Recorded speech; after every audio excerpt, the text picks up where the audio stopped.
Hey everybody, it is Leo here again, and after exactly 2 weeks since 3.15 came out and a crap load of grinding, I have finally gotten all of my items to complete the i210 Relic. I'm very excited about it, so I wanted to do a video of the unlock for it, but before I do that, I wanted to get into specific details as to how you collect all of the necessary items to get this weapon, and some of my personal tips and tricks to get it done in an efficient manner.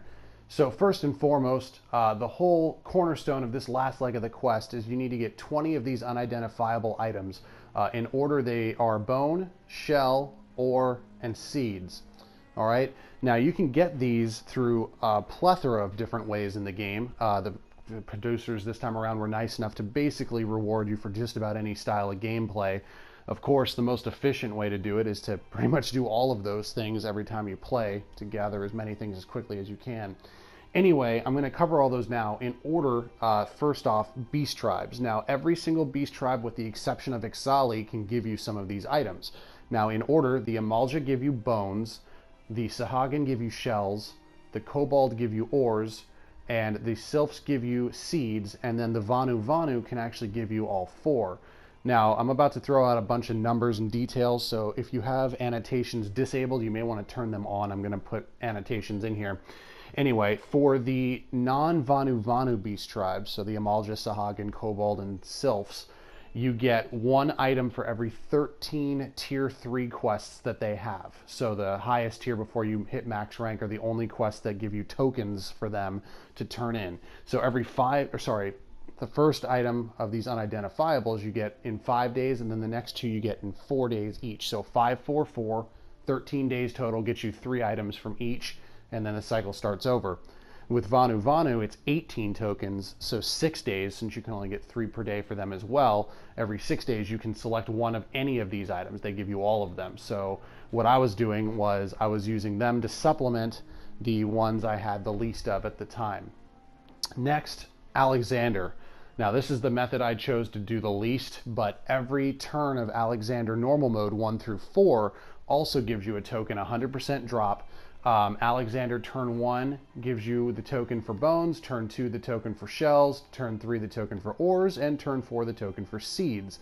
Now you need 10 of each of those tokens just to get one of these items. So that means 200 of each turn would get you the required amount of turn-ins. Now again, that's assuming you don't supplement with anything else. But personally, I only did 10 turn 3s and 30 turn 4s. That's all I could manage. And the 30 turn 4s I actually did today just because I was so close to being done. It was the fastest way to go. Now, outside of that, we have the Poetics. 680 tomes of Poetics can get you either shell or bone, and 680 tomes of law get you ore or seeds. Now you're getting those those tomes pretty much with everything else that you do in the game. So those are a nice way to just kind of beef up what you get. Next, treasure maps. Any treasure map from Heavensward has the ability to drop either shells or ores. Now I had some pretty decent luck on the shells. Wyvern skin maps, I got 6 shells from those after about maybe 50 maps. I didn't get the exact number, but it was somewhere between 50 to 60. So in the ballpark of a 10 to 15% rate for me. Dragon skin maps, I went 2 out of 7 on, and I got 2 ores out of those. Now lastly, and quite possibly the most important way, and it's the way that most people are going to hate, are hunts. Now, every single A rank hunt gives you 30 poetics and 10 law, and every single S rank hunt gives you 100 poetics and 50 law. However, the old world hunts, in other words, the pre-Heavensward zones, give you 40 allied seals as well. Now that's important because unfortunately Centurio seals do not turn in for any of the required items, but allied seals can be turned in for either bones or seeds for 1,000 apiece. Since they also give you tomes, if you get yourself a couple of hunting link shells and you're quick on your response time, that's easily one of the best ways to get a lot of items. Now, for me, every day personally, I logged in. I did all 7 duty roulettes, with the exception of today because I didn't need to. So everything except for guild hests, I did. That gives you roughly, if you don't get any bonuses from anybody, that gives you 240 poetics and I think it was 650 law. if I'm not mistaken. So you can get almost one law item every day just that way. And poetics items, it takes a couple more days, but you usually get bonuses in my experience. Almost every time I got bonuses for those. Then I did 12 beast quests, all 12 of my allowances. I did Vanu Vanu every day, and then I did 3, like I started with Amalja, Cobalt, and Sylph, because I knew the ore and the seeds would be questionable. Now, I'm going to change my strategy here for everybody else as a piece of advice. Focus the shells and the ores first. And I say that because the only alternate method to get those are from maps. Hunts can get you bones and seeds, but the maps are the only way to get ores and shells. So I would suggest focusing Sahagin, Cobalt, and Vanu Vanu, and using the Vanu Vanu to supplement shells or ores, whichever you need more of at the time. Just a little personal piece of advice. Beyond that, I just did a crap load of hunts. I'm in a very good couple of hunt link shells, and I just stayed on top of that every single day whenever I had time. Now, bear in mind, I have a full-time job and a girlfriend, so it's not like I'm sitting here as a no-lifer. If you follow those tips and tricks, you'll get it done reasonably quick. If grinding Alexander is your style, then of course you're going to benefit from doing those in addition to everything else. But without further ado, I'm going to go ahead and turn these damn things in and finally get my 210 Relic. And probably get ready to do it all over again for my warrior at some point. Although, honestly, I don't have it in me to grind my ass off now. Alright, here we go. Man, I'm pumped up. So I learned from my previous videos on the topic that giving all the information first is probably the best way to keep you guys entertained. I don't want to bore anybody or upset them, so I saved this whole unlock cutscene for the end. But hopefully you guys stuck around with me here, because I am very excited and happy to share this moment with you as always.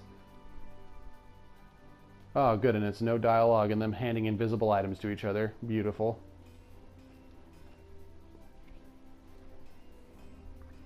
I saw somebody with the Warrior's Axe. A few people on my server have theirs done already. I'm far from the first one. I'm sure some crazy asses got it done in the first week, but...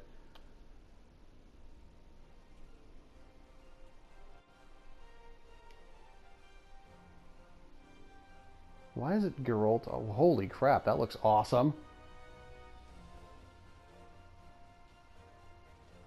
The gods themselves would be hard-pressed to lay a blow on you. Dude, that thing looks friggin' sweet. It's a lot bigger than I realized. No glowy glows at this phase.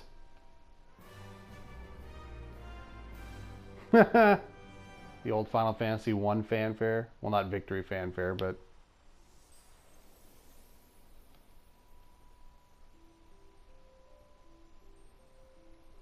Now I wonder if, because I chose a female voice, if that impacts this little fairy creature. What, nobody else can see it? Come on, that's stupid.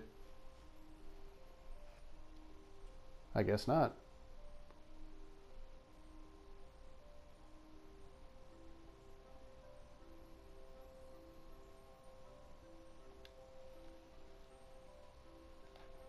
Yeah, sure, you got it. I just really wanted a beast mode weapon.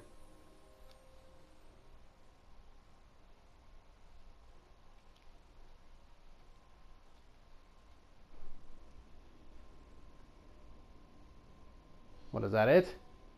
Okay, come on.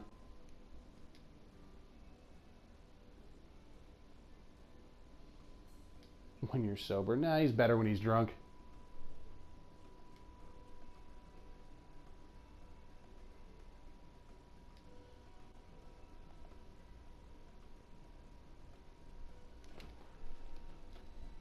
Yeah, I'm interested to see how they take this down the quest line with each subsequent patch, because I'm sure it's going to become a thing that actually presents itself to other people.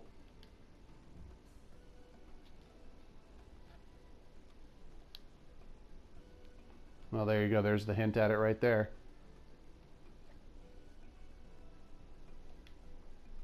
Yeah, we already did that, though.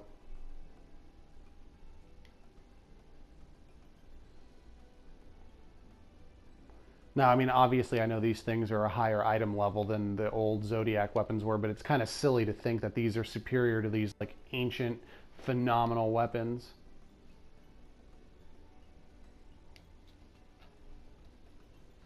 Yeah, maybe they'll bring it out in patch 3.2 in February. Who knows? That'd be nice.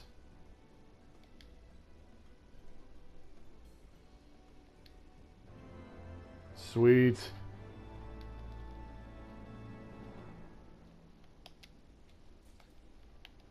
Anima Crossing. You're in the achievement. Animaniac, really? Nice. So they did like the old style relics. Oh, there we go. There's my tanking stats, over 21k HP with food. Not bad, not bad. Let's take a look at these things. No glow, but pretty sweet looking. Oh my goodness, that's awesome. I'm so pumped. Finally get this monkey off my back. Put it on my DPS set really quick. There we go. Ouch, my D term took a big hit though. Yeah, that's why. Shoot. Well, DPS is going to be a little hard at this point, but whatever. Anyway, guys, as always, I want to thank you so much for watching. If this video was helpful to you, please don't forget to comment and subscribe. If you have any other feedback for me, I'm always willing to listen. For now, this is Leo out. Take care.